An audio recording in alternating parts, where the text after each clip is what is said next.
ಸ್ವಾಮಿ ಎಷ್ಟೊಂದು ಮಾಡ್ತೀರಿ ರೆಡಿ ಇರಬೇಕು, ಬರೀ ಮಕ್ಕಳಲ್ಲಿ ಇರಬೇಕು. ಗೌರ್ಮೆಂಟ್ ಚೇಂಜಸ್ ಆಯ್ತಾ? ಬಸವಣ್ಣ ದರ್ಶನ ಇಟ್ಕೊಡ್ರಿ. ಯಾರು ಈ ಕಡೆ ನೋಡು.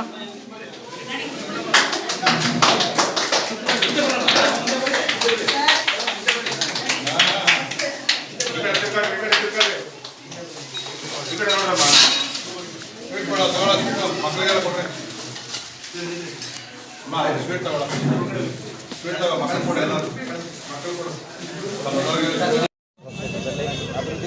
ಯಲಹಂಕ ವಿಧಾನಸಭಾ ಕ್ಷೇತ್ರ 4 BBMP ವಾರ್ಡ್ಗಳಲ್ಲಿ ಇವತ್ತು ವಿವಿಧ ಕಾಮಗಾರಿಗಳಿಗೆ ಪೂಜೆಯನ್ನು ಮಾಡ್ತಾಯಿದ್ವಿ. ಕೆಲವು ಉದ್ಘಾಟನೆಯನ್ನು ಕೂಡ ಮಾಡ್ತಾಯಿದ್ವಿ.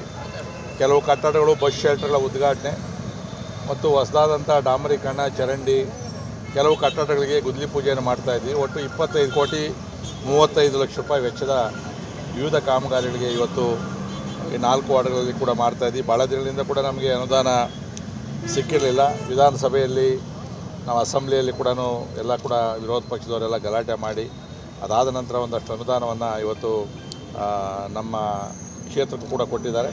ಇನ್ನು ಮುಂದೆ ಕೂಡ ಇನ್ನೂ 24 ಕೋಟಿ ರೂಪಾಯಿ ಮೇಜರ್ ರೋಡ್ಗೂ ಕೂಡ ಟೆಂಡರ್ಗೆ ಹೋಗಿದೆ. ಅದೆಲ್ಲ ಅದು ಮತ್ತೊಂದು ದಿನ ಟೆಂಡರ್ ಆದಮೇಲೆ ಪೂಜೆಯನ್ನು ಮಾಡ್ತೀವಿ.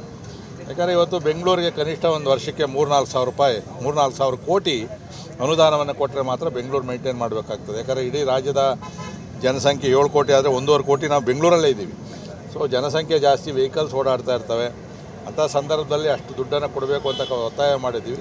ಪ್ರಾರಂಭಿಕವಾಗಿ ಈಗ ಒಂದಷ್ಟು ಅನುದಾನವನ್ನು ಸರ್ಕಾರ ಬಿಡುಗಡೆ ಮಾಡಿದ್ದಾರೆ. ಅವರಿಗೆ ಧನ್ಯವಾದಗಳನ್ನು ಕೂಡ ತಿಳಿಸ್ತಾ ಇದ್ದೀನಿ. ನನ್ನ ಉದ್ದೇಶ ಇವತ್ತೇನು ಇಲ್ಲಿಯವರೆಗೂ ಯಲಹಂಕವನ್ನು ಅಭಿವೃದ್ಧಿ ಪಥದತ್ತ ಕೊಂಡೊಯ್ದಿದ್ದೀವಿ, ಕಾಪಾಡಿದ್ದೀವಿ, ಅದನ್ನು ಇನ್ನೂ ಒಂದಷ್ಟು ಅಭಿವೃದ್ಧಿ ಮಾಡಬೇಕು ಅಂತಕ್ಕಂಥ ಆಸೆಗೆ ಸರ್ಕಾರಗಳು ಕೂಡ ನಮಗೆ ಒತ್ತನ್ನು ಕೊಡಬೇಕಾಗ್ತದೆ. ನಾನು ಕೂಡ ಪಕ್ಷಾತೀತವಾಗಿ ಕೆಲಸದಲ್ಲಿ ರಾಜಕಾರಣವನ್ನು ಮಾಡದೆ ಎಲ್ಲ ಸ್ಥಳಗಳಲ್ಲೂ ಕೂಡ ಜನ ಕೇಳಿದಂಥ ಕೆಲಸವನ್ನು ಮಾಡೋಂಥ ಪ್ರಾಮಾಣಿಕ ಪ್ರಯತ್ನವನ್ನು ಮಾಡಿದ್ದೀನಿ. ಸೊ ಇನ್ನೂ ಕೂಡ ಇನ್ನು 3 ವರ್ಷದ ಅವಧಿಯಲ್ಲಿ ಇನ್ನೂ ಹಲವಾರು ಕೋಟಿ ರೂಪಾಯಿಗಳ ಅನುದಾನವನ್ನು ತಂದು ಜನ ಏನು ಕೇಳ್ತಾರೆ ಕೆಲಸವನ್ನು ಮಾಡ್ತೀವಿ. ಈಗ BJP ಅಧಿಕಾರದಲ್ಲಿದ್ದಾಗ ಕಾಂಗ್ರೆಸ್ನವರು BJP ನಾಯಕರುಗಳನ್ನು ಸರ್ಕಾರವನ್ನು 40% ಸರ್ಕಾರ ಅಂತೇಳಿ ಆರೋಪ ಮಾಡಿ PCM ಹಾಗೆ ಹೀಗೆಲ್ಲ ಪ್ರೊಟೆಕ್ಟ್ ಮಾಡಿರ್ತಾರೆ. ಈಗ ಕಾಂಗ್ರೆಸ್ ಸರ್ಕಾರದ ಮೇಲೆ ಈಗ 60% ಸರ್ಕಾರ ಅನ್ನೋ ಥರದಲ್ಲಿ ಆರೋಪಗಳು ಕೇಳಿ ಬರ್ತಾ ಇದೆ. ನೀವು ಅದನ್ನು ಎನ್ಕೇಜ್ ಮಾಡೋದ್ರಲ್ಲಿ ಎಲ್ಲೋ ವಿಫಲ ಆಗ್ತಾ ಇದ್ದೀರಿ BJP ನಾಯಕರುಗಳು ಅಂತ. ನೋಡಿರಿ, ಅವರು ಚುನಾವಣೆ ಸಂದರ್ಭದಲ್ಲಿ 40% ಅಂತೇಳಿ PCM ಅಂತ ಮಾಡಿ ಪೋಸ್ಟರ್ ಅಂಟಿಸಿ ಇವೆಲ್ಲ ಮಾಡಿದ್ರು. ಯಾಕಂದರೆ ಆ ಸಂದರ್ಭದಲ್ಲಿ ಚುನಾವಣೆ ಸಂದರ್ಭ ಜನ ಭಾಳ ಬೇಗ ಕೂಡ ಅದನ್ನು ನಂಬದಂಥ ಪರಿಸ್ಥಿತಿ. ಅದರಿಂದ ನಾವು ಕೂಡ ಸೋಲೋದಕ್ಕೆ ಒಂದು ಕಾರಣ ಆಯಿತು. ಆದರೆ ಇವತ್ತು ವಾಸ್ತವ ನೀವು ಗುತ್ತಿಗೆದಾರರನ್ನು ಕೇಳಿ, ಡೆವಲಪರ್ಸನ್ನು ಕೇಳಿ, ಅವ್ರು ಏನು ಹೇಳ್ತಾರೆ ಅಂತ ಕೇಳಿ ನೋಡ್ಕೊಳ್ರಿ.